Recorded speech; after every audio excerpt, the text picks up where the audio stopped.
The Ministry of Education, Science and Technology presents highlights from the 19th Conference of Commonwealth Education Ministers. Well, the 19th Conference of Commonwealth Education Ministers is officially underway. This evening, the Right Honourable Perry Gladstone Christie, Prime Minister of the Commonwealth of the Bahamas, officially opened the conference, and it was indeed an opening ceremony. There were some very good remarks given by Minister Jerome Fitzgerald from the Secretary General of the Commonwealth, and as well as the Prime Minister and the keynote speaker did a fantastic job. And the emphasis here is about quality teachers. If we want quality education for equitable development, performance paths and productivity, there has to be a greater focus on ensuring that teachers are highly trained and qualified and that we're able to attract the best and the brightest to the education profession. And as well as ensuring that children everywhere, no matter where they come from, their economic backgrounds, their ethnicities, are given an opportunity for quality education. And so that's the focus. And the message is we can transform and change the world through education. I'm in the exhibition room, and in just a short while, the Minister of Education, Science and Technology, the Honourable Jerome Fitzgerald, will lead the Prime Minister as well as the Governor Generals of the Bahamas and St. Lucia on an official tour of this exhibition. We'll get to speak to some of the key players here as they display their products and tell us about their worlds of education and what they have to offer to the Commonwealth to make sure that what we offer to our students is the best and it gives them the best opportunities for success. So stay tuned. We are here at the 19th Conference of Commonwealth Education Ministers, and it is indeed an exciting time, not just for the Commonwealth, but also for our country, the Bahamas.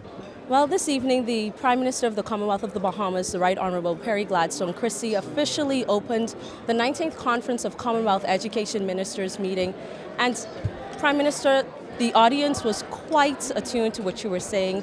Everyone was listening intensely, and you spoke from your heart about our obligation to ensuring that we meet the needs of all of our citizens, not just in the Bahamas, but in the Commonwealth. Why are you so passionate about education? I've heard you speak in recent times, and you've been driving home the message that it is imperative for us as educators to meet the needs of our students. It is probably the most transformative instrument that we know in the world, that it could change your life completely and quickly. And when one looks at the statistics to see how quickly one can have one's life transformed by education, that you know, therefore, that countries must make a big commitment to education. And the second point arising out of it is that not everyone in the country is well off and can afford their own environment, so to speak. And to purchase their own environment, there are so many people, large numbers of them, who either their parents are not at the level where they truly appreciate education, or the obligations are so great in terms of being able to live and make ends meet that they are not able to pay attention to their child.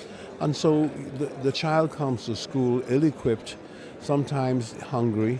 And the point I wanted to make tonight is that there's a compelling urgency for the state to know the condition of the child, being able to track the child from the minute they start school back home into his own environment, and to be able to make the adjustments that ordinarily I might be able to make for my child, but you might not be able to make for yours. And therefore to know when to be able to compensate, all right, for the lack of means of a parent.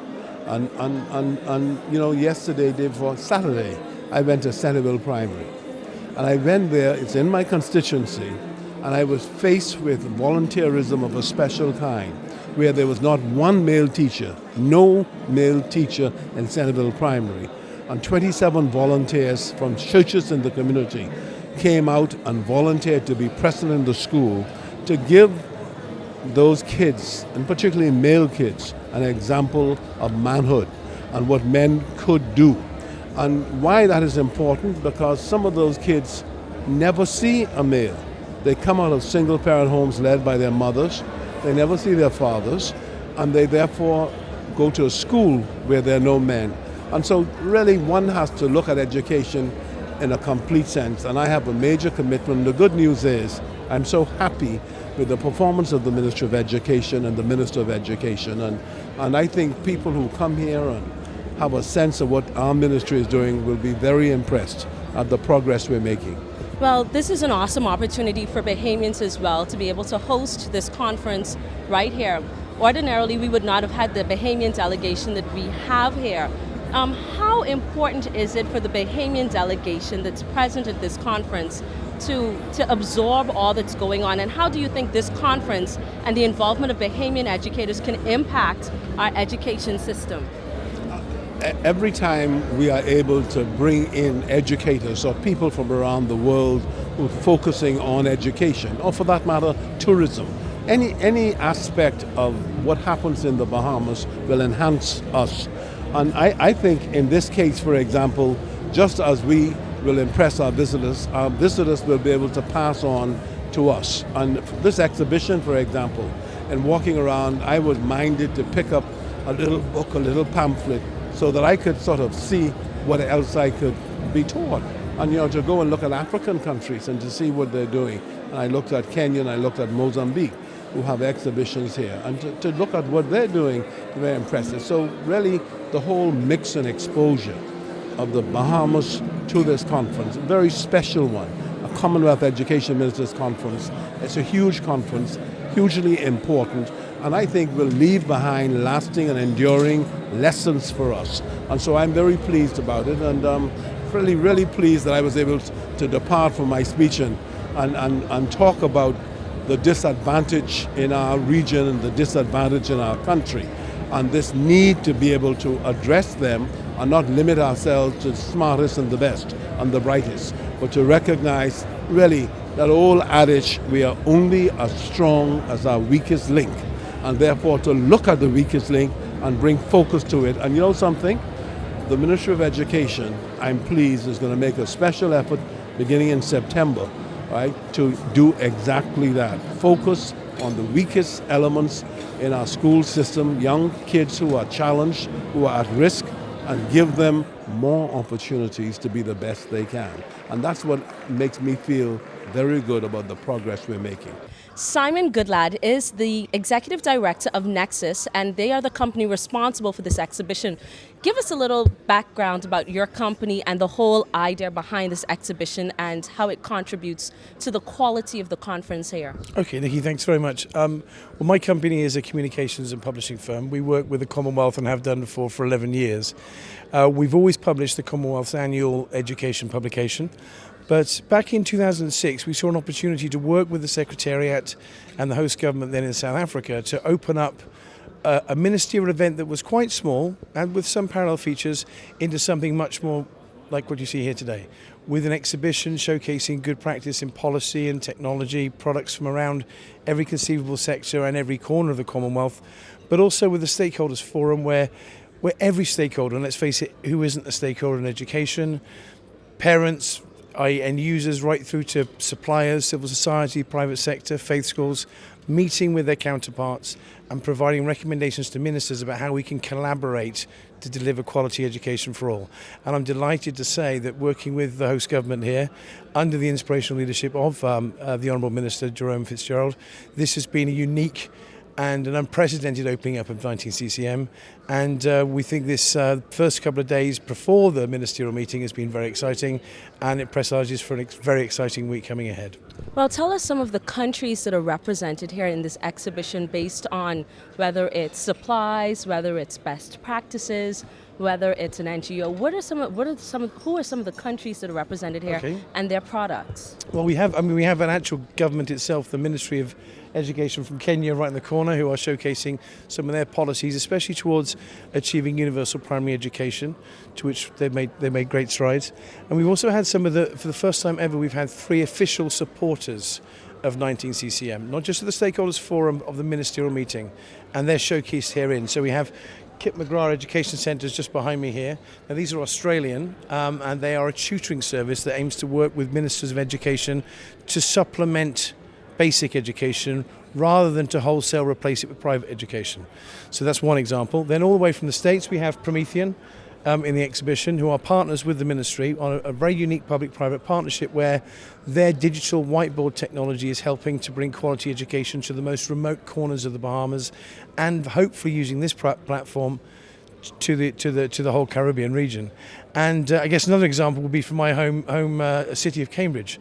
There is a Cambridge consortium of the University of Education of Cambridge, Cambridge International Examinations, and also Cambridge University Press, who are here to showcase the work they're doing in Commonwealth countries to support quality education. I'm here with K. Darren Turnquest, Director of Youth in the Ministry of Youth, Sports and Culture here in the Bahamas, and he's been an active participant here at the Youth Forum. He's not a youth, but because he's Director of Youth, he gets to participate in the fun forum and where all the activity and the engagement is. Well, Mr. Turnquest, you've been a strong supporter of the Ministry of Education and getting that message out there. You've been spreading a very positive message in our schools, and we thank you for that partnership.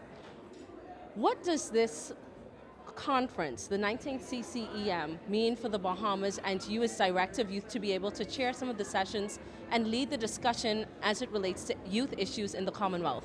Well, I think the most important thing is I'm excited for so many of the educators locally here in the Bahamas to be able to engage in conversation with many of their colleagues, not only around the region, but around the entire Pan-Commonwealth. I think that's most important for the exchange of ideas and for them to really understand that these issues that we face in our nation, especially being an archipelago, are not issues that are foreign to some of their colleagues. But we have to make certain that the pathways towards education is very dynamic.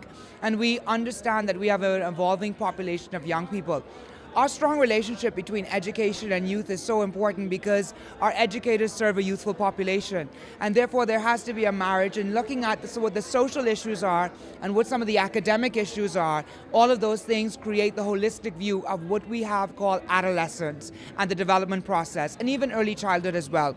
We know that we are really struck when it comes to, issues relative to the family and family support systems, especially with individuals having to work shifts and really the employment issues and all those things that are coming up in families. But more importantly, how do we come together as education services and youth services to begin to train and tool and equip individuals to deal with this very dynamic population? In the Commonwealth, we have what we call the youth bulge, which means that there are more young people in the world today than there's ever been. That is fantastic. But that also means that there's a greater opportunity for innovation and creativity, and that the youth voice has to be heard. And it has to be heard that we in education, having been a former teacher, much like yourself, we are providing services to young people. And in providing these services, we must first understand what are the issues that young people have? What are the young people saying that they want? What is the dynamic classroom that they would like to have? And how do we, as service providers, give young people the tools to equip them for such a huge global environment? Well, you mentioned something that I want to elaborate on, and that's, having the opportunity to engage in dialogue with persons from around the Commonwealth and the common thread of issues, the commonality of issues. And a lot of times, each country thinks that the issues they are facing is unique to that specific country, but there are some universal things that we all face with education. What are some of those universal things that you've been hearing that that we in particular here in the Bahamas have been plagued with and have been faced with that's not unique to us, but that we sometimes tend to think it is unique to us? One of the major things that's come up with young people would be TVET, the technical vocational education in their respective countries, and making sure that technical education is not seen as something that you do if you are an individual that cannot survive what we call the regular classroom, quote, end quote. But rather it is a viable option for an individual who might be good at graphic design, can also have the same opportunity through graphical design or mechanics to be a valedictorian in the classroom. Nikki, I tell people all the time, I can't change oil in a car. I know everything about on the top of a car, but I don't know anything about under the hood. And neither do I care to open up the hood, because that's not what I do. That's not a skill that I'm strong in. And so if I'm in a technical school, chances are I'll never have the opportunity to be a valedictorian, never have the opportunity to be an honor student, because that's what some other individuals are skilled at. And so we find that young people are saying, our opportunities, our wants and needs, our style of learning, the things that we're interested in learning are not available in the classroom. And so we must find the best way to start to put these things in place so that we have equitable opportunities in education for young people. Well, I'm going to piggyback off of what you just said, because I know that our Minister of Education, Science and Technology, the Honorable Jerome Fitzgerald, has been intentional about raising the profile about technical and career education, TVET, because he thinks that the child that's technical is just as gifted and skilled, Exactly. and has the same level of ability as the child that may be academically inclined. They just have different skill sets and different interests and different passions. And that's what we're trying to do at the Ministry of Education, Science and Technology. We've introduced the Bahamas High School Diploma, and we've created pathways. So you don't have a course anymore, Exactly. you have a path. And so I'm hoping that we can get it right as we try to meet the needs of today's learner, and I think we are heading in the right direction.